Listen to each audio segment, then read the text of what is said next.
Sampai ada lagi satu untuk rod rendah untuk Myvi 1.3 SE. Kalau SE ini dia ada dua jenis. Kalau Myvi ini dia ada dua jenis.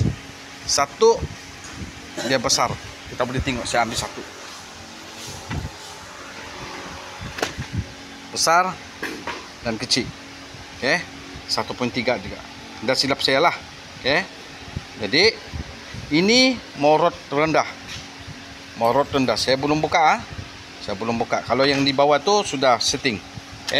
Setting guna plate. Guna plate yang sudah dicipta khas untuk kasih rod rendah. Bukan saja di sini, bukan saja di sini, bukan saja di sini.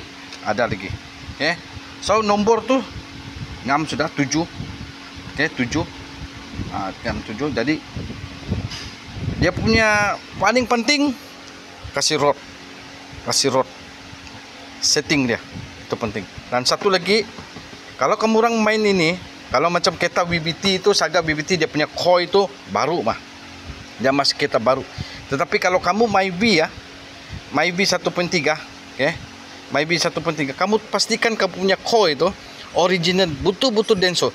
Kalau macam lain brand, ada susah sikit mau dapat jimat. Sebab ada satu Biba dia buat, saya tanya dia bilang dia punya